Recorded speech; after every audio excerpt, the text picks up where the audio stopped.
Welcome to my next video in the Nourish Your Health series, and this one starts on a topic.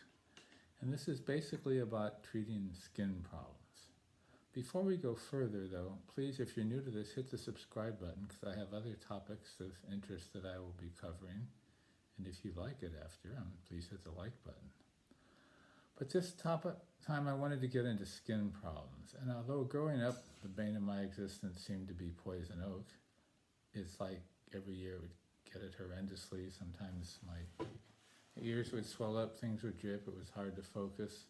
But I didn't really want to get into that this time much, although I could probably talk at some point about treating that.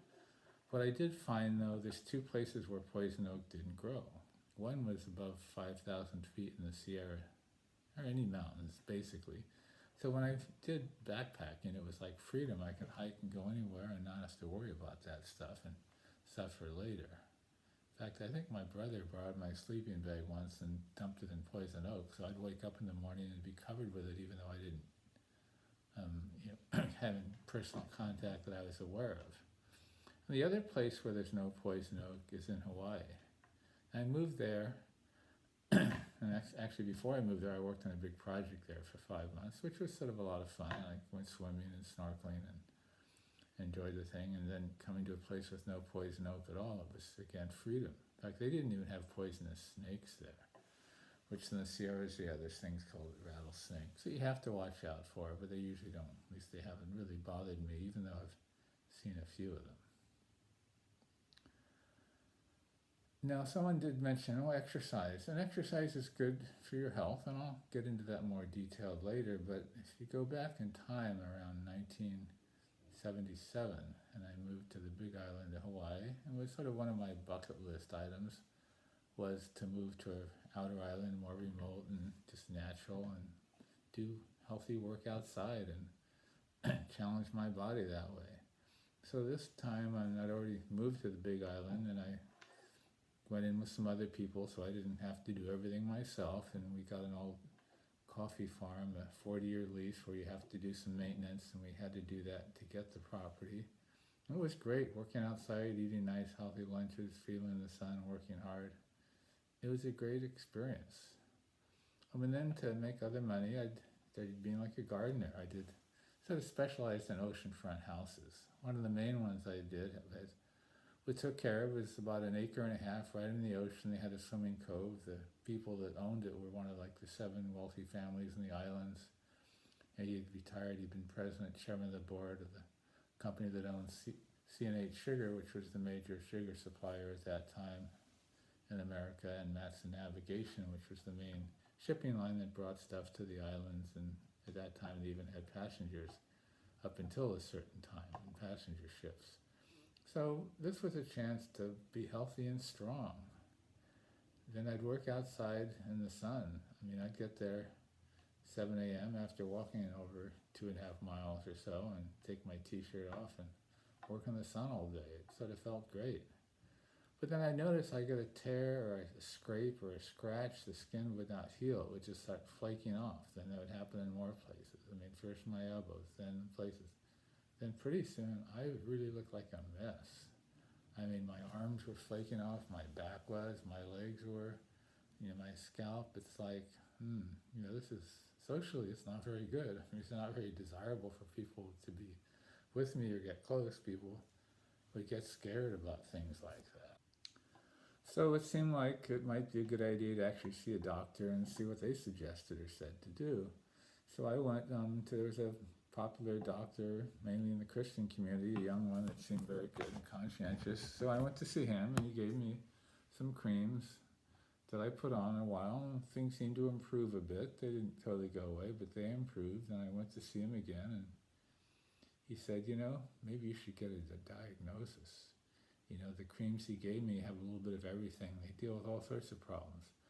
But if you see a specialist, a dermatologist, he can tell you what's wrong with you. So, once a month, they had one that came over to the island there, and he came, and he made an appointment. He was all dressed very fancy, and his receptionist was always dressed very fancy, like he was the total expert and knew all about everything.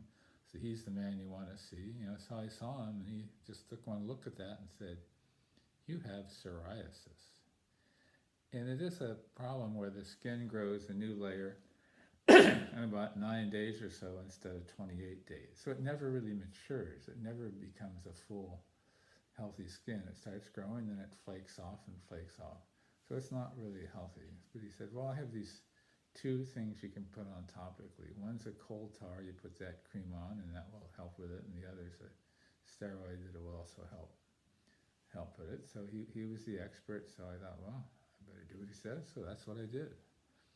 And then at one point I thought I should go back and tell the other doctor what that guy said, just so he could some follow through, so he knew what was going on. And when I did, he said, well, that's all nice and everything, but the coal tar tends to weaken the skin, could be carcinogenic over time, and the steroids tend to weaken the skin and isn't really a good idea. And then I did remember, my mother said, well, who had been an RN, my father died because he had lupus, but they injected him with cortisone, which was the new wonder drug, and she thought that had part to do with his death, which maybe it did, maybe it didn't.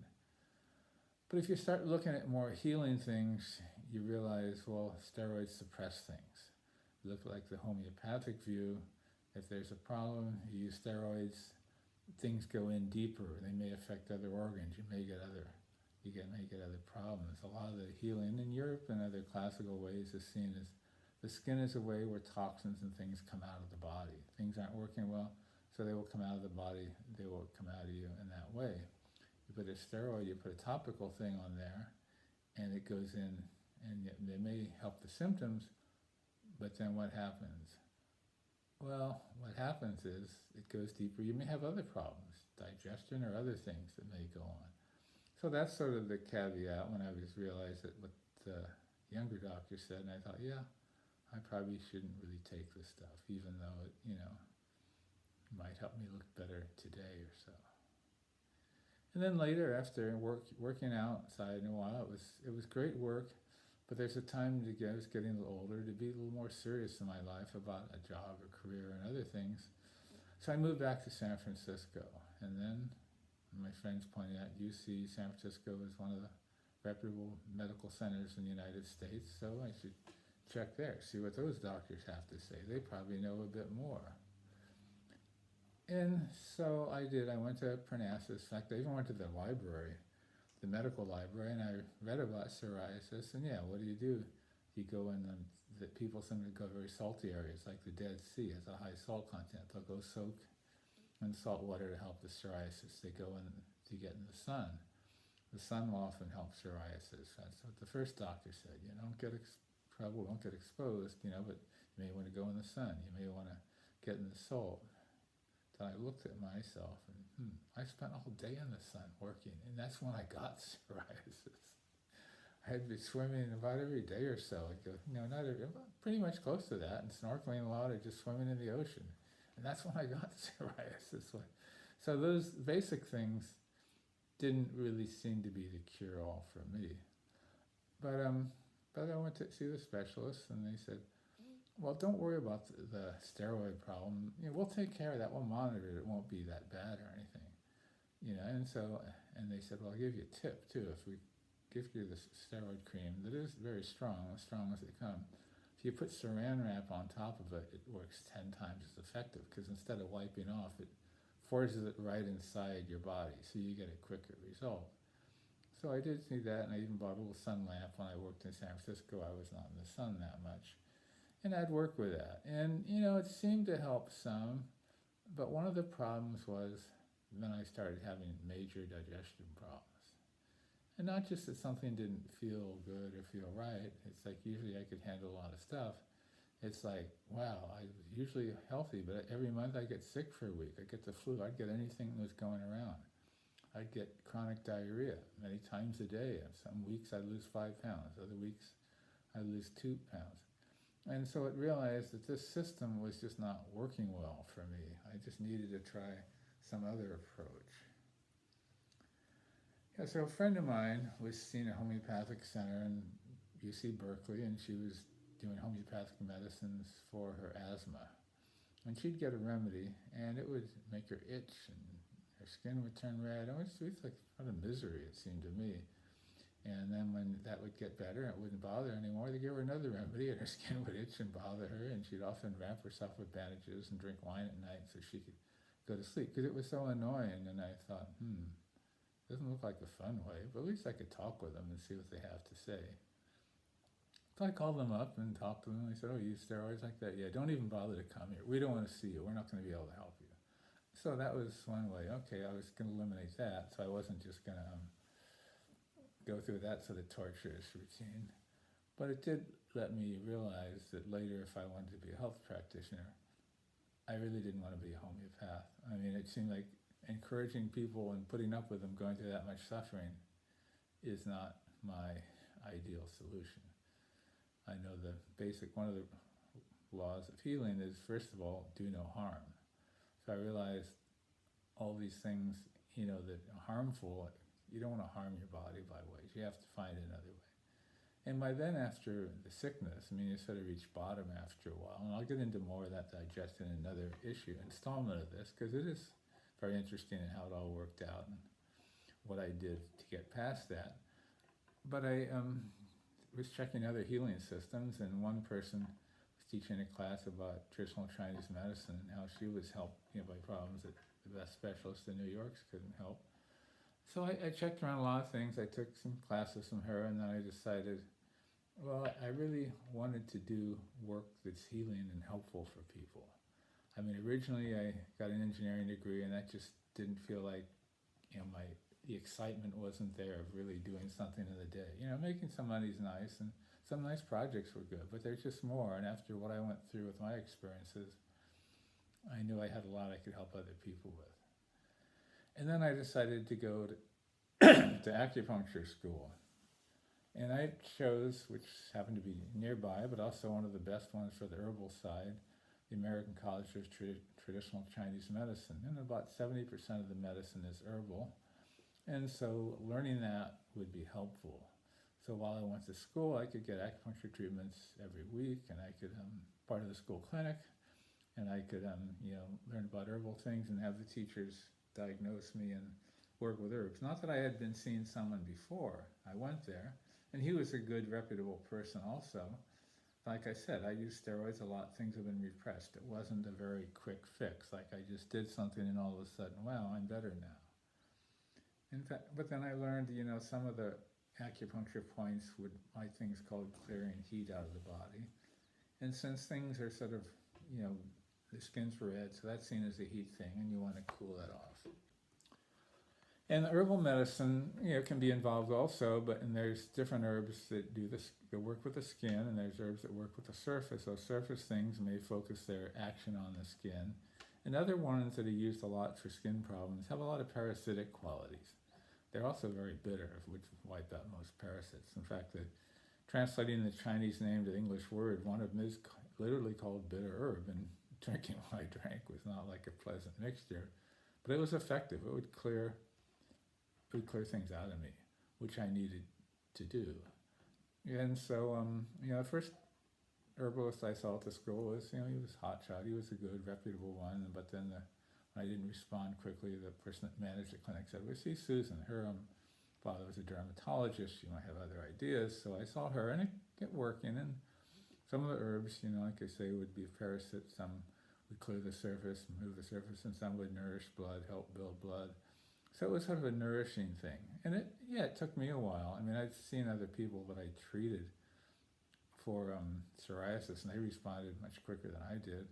But I was determined. I had a lot of things going on, and I knew when I was signing up to go to school and learn there, was that if I didn't improve my skin, people would take one look at me and never go to me, because why would they want to see some guy who can't even take care of their own skin? Obviously, I had to get it right or it wouldn't work, and I'd been back to school twice before. First I went through engineering school, then I studied guidance and counseling psychology and almost became a high school physics teacher and stuff, and then finally I went back to acupuncture school. And then I was tired of going to school, but it's what I wanted to do, and I had to find a way and get more money to finish and everything, so it wasn't easy, but at least it found what I'd call my calling, something I'd enjoy doing.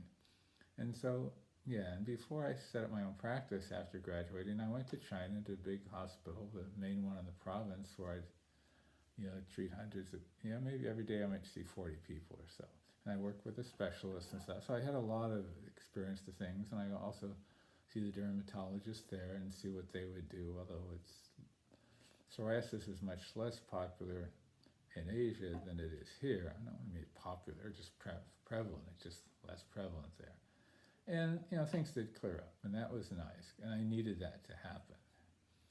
In the process, I realized one, a lot of people have ideas. Oh, don't wear wool, or some people, they only use natural things on your skin, and somewhere people have good suggestions, but you're tired of the different things to try.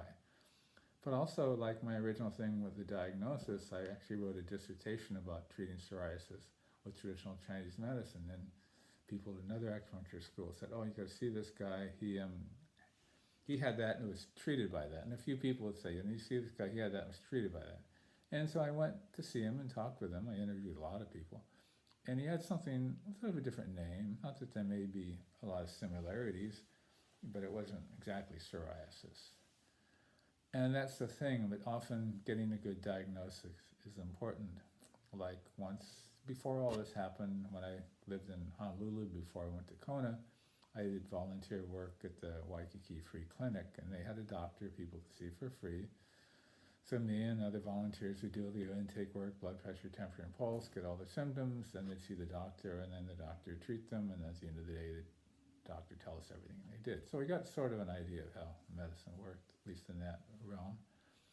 And one day, I happened to have some little bubbling things between my fingers in these little areas there. And we just happened to have the dermatologist that week instead of the regular doctor, which was good because I showed it to her and she looked at it and said, well, from the naked eye, I'd look at it and think you probably had scabies, but she gets that little microscope. No, you don't. It's just a bubbly, it's just a heat thing like babies might get or something. Things look like something else, but they can be thought of that. Then it may change the whole treatment. Like another young woman I treated, she was 22 and she had a boyfriend and she had sort of a rash by her genitals, and she'd go to the Student Health Center at University of Hawaii, and actually this was HSU because this was Humboldt County. At HSU, and they'd say, oh, you have herpes. And then she went to the local clinic, and they'd look, oh, you have herpes. And I have my sort of energetic testing I do that I find reasonably reliable, and it didn't show that at all. So I said, maybe see a specialist. So she saw a specialist in San Francisco, and he thought, it looks sort of like herpes, but it ain't herpes. It's something else. I mean, that's the thing. I'm just saying that to see a lot of diagnoses get thrown out, and people believe them and accept them, and her boyfriend never had herpes, and was he lying to her or whatever? No, it was just something else. There's a lot of possibilities of different things that can be out there, and it's nice to know. I mean, at the time, I was trying to eat healthy, but what was I doing? Well, even before the skin thing, I might drink a quart of orange juice a night. Popular, it was very tasty. But orange juice, 12 ounces of orange juice can have as much sugar as 12 ounces of Coke, and a quart is a few of those things. So it sort of gets the sugar load going, and your sugar feeds a lot of things. Eating a lot of sweets will feed a lot of things in your body. So that's one thing. And then we thought, there's a thing about tofu was a new item, sort of was very healthy. So we started making our own tofu, have it for breakfast, lunch, and dinner and stuff a lot. And a lot of soy can have a lot of problems. It has create a lot of problems with people. So the soy could have been a lot of problems. When I was working out on the oceanfront place in the sun all day, and those people had a nice outdoor ice machine. And so I could get ice. I'd bring black cherry concentrate and make this really strong cherry sweet thing, and I rotted out a tooth. It's another heavy sugar load that I was doing that I wasn't really that aware of. And these people, I say they were health conscious. They would not, even though their company they made their money from produced and sold sugar, they would not eat sugar or allow it in their house.